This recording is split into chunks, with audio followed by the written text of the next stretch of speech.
Attention passengers, we've now reached our destination. We hope you enjoyed the flight and have a nice day. First time trying Ladakhi butter tea. What does it smell like? It smells like butter. ठीक है. Melted watered down butter. And if you had to compare it to a Kashmiri noon chai, फिर? Kashmiri noon chai is milky, this is buttery. बाकी से हमको नून चाय पीने की आदत है, तभी मेरे को शायद acquired taste ऑलरेडी तो शायद मैं पी सकता हूँ, और मेरे को लगता कि कोई ट्राई भी करना चाहेगा. हाँ, I think I'll finish this. ये मैं पी लूँगा. Very good. I think I like it. I think it's an acquired taste, तो हर किसी के लिए नहीं. Okay, report. Okay, report. And this is our view. Or the lack of it. This is ice. This is ice. Ice. ये बर्फ. ये अभी पिघलेगी धूप से.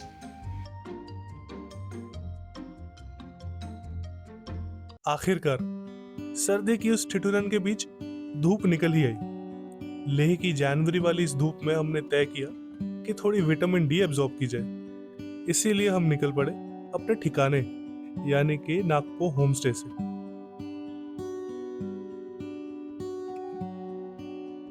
बाहर निकलते ही एक गर्मजोशी भरी धूप और लद्दाख के हसीन मंजर ने हमारा स्वागत किया.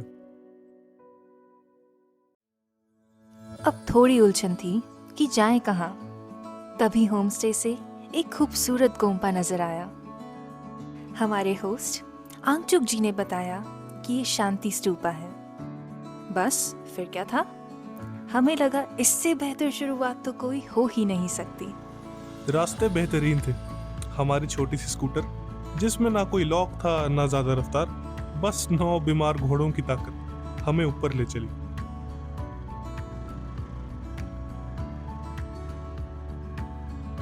जैसे जैसे हम चांगस्पा हिल चढ़ने लगे, पूरा लेह शहर हमारी आंखों के सामने फैलता गया.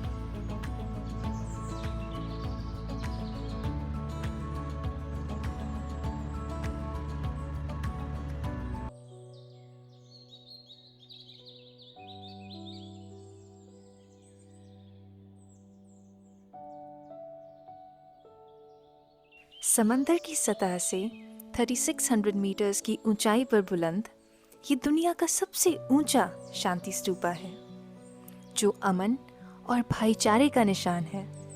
इसके अंदर भगवान बुद्ध के होली रेलिक्स रखे गए हैं. इसकी कंस्ट्रक्शन जापान के निशितात्सु फूजी गुरुजी की हिदायत पर हुई है. मॉडर्न लद्दाख के आर्किटेक्ट कहे जाने वाले कुशोक बकुला रिनपोचे ने फूजी गुरुजी से इस स्तूपा की गुजारिश की थी. इसका फाउंडेशन स्टोन 1985 में खुद his holiness 14th Dalai Lama ने रखा था. स्तूपा के अंदर बुद्ध की एक ग्रैंड प्रतिमा है, जो धर्म चक्र प्रवर्तन की मुद्रा में है.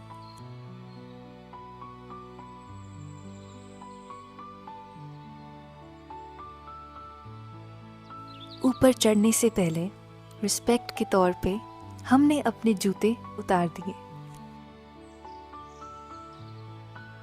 उन ठंडी सीढ़ियों पर कदम रखते ही एक अलग ही सुकून का एहसास हुआ, जैसे पत्थरों से शांति निकलकर रूह में उतर रही हो.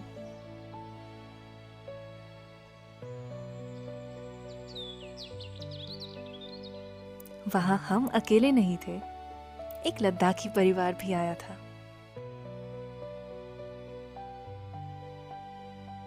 एक पिता बड़े प्यार से अपने बच्चे को गोद में लिए ऊपर चढ़ रहे थे. सबसे ऊपर हवा में लहराते ढेरों प्रेयर फ्लैग्स थे. बुद्धिस्ट कल्चर के मुताबिक हमने क्लॉकवाइज दिशा में स्तूपा की परिक्रमा शुरू की. वहीं हमारी मुलाकात एक नन्हे से दोस्त से हुई.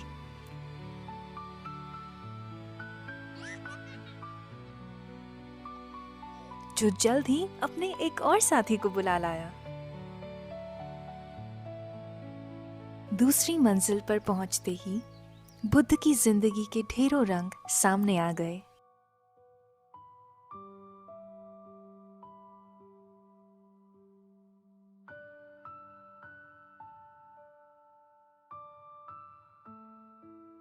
उनकी पैदाइश से लेकर ध्यान, बुराई पर जीत और फिर निर्वाणा तक का सफर, हर मंजर बड़ी खूबसूरती से दीवारों पर उतारा गया था।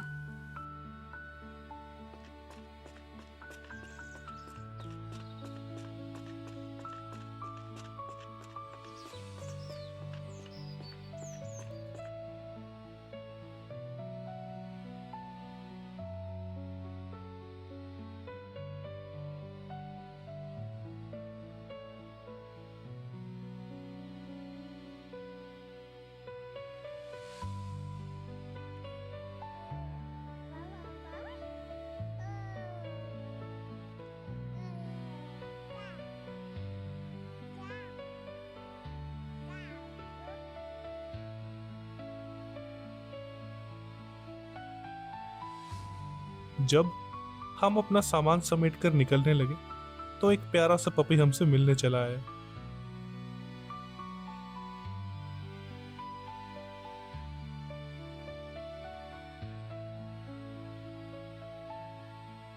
पर अब वक्त हो चुका था शांति स्तूपा को अलविदा कहने का और उस दूसरी जगह जाने का जो हमने यहीं दूर एक पहाड़ी पर देखी थी।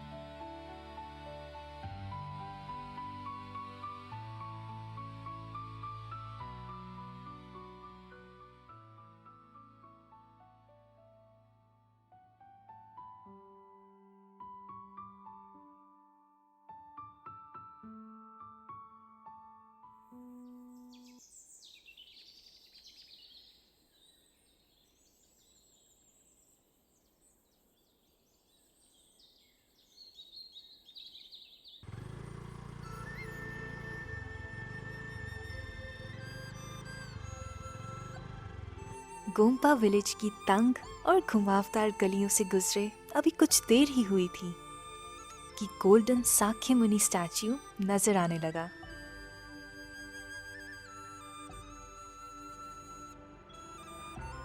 इसकी सुनहरी चमक कई किलोमीटर दूर से ही लोगों को इसकी ओर आकर्षित कर देती है।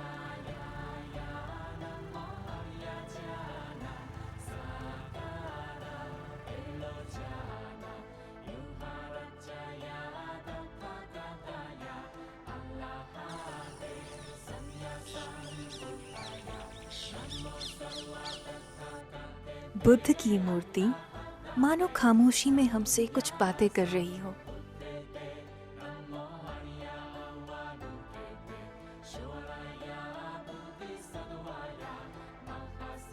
उनका दायां हाथ जमीन को छू रहा है।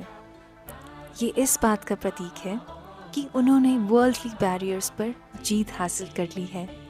बायां हाथ गोद में है, जो गहरी तपस्या और सुकून की निशानी है।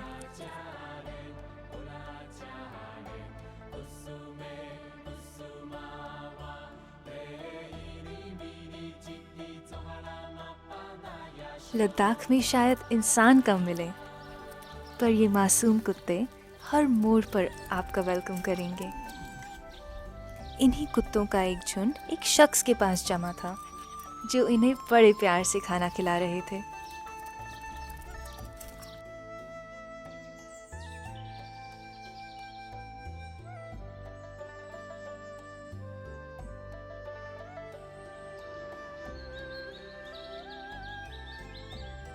लेह की करकराती ठंड में यह सुनहरी प्रतिमा गर्म धूप जैसी महसूस होती है।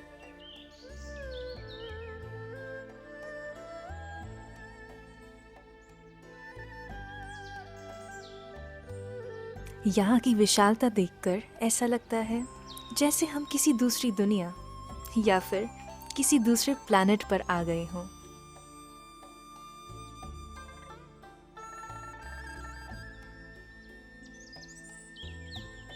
शाक्य मुनि से जो नजारा दिखता है उसे देखकर हम दंग रह गए।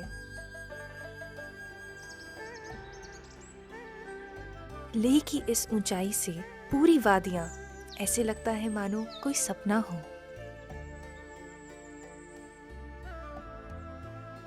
सिर्फ नज़ारा ही नहीं, वहाँ के मंदिर की बनावट और कारीगरी ने तो हमारी बोलती ही बंद कर दी।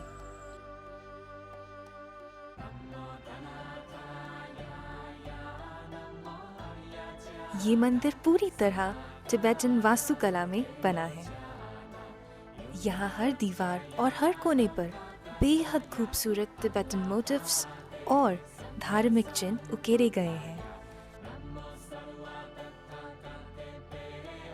इन विशाल पहाड़ों की गोद में बसी ये मूर्ति एक ऐसा मंजर है जो हर किसी के नसीब में नहीं होता, लेकिन एक बार जो इस पवित्र दृश्य को देख ले, वो इसे अपनी यादों से, अपनी जिंदगी से कभी मिटा नहीं पाएंगे।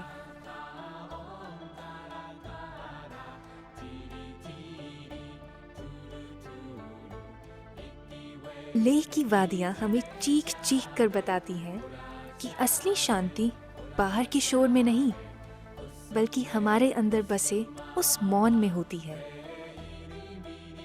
इन बर्फीले पहाड़ों के बीच खड़े होकर एहसास होता है कि हम कितने छोटे हैं और हमारी परेशानियां उससे भी छोटी। अंत में हम सब मुसाफिर ही तो हैं, जो निकल पड़े हैं सत्य की खोज में।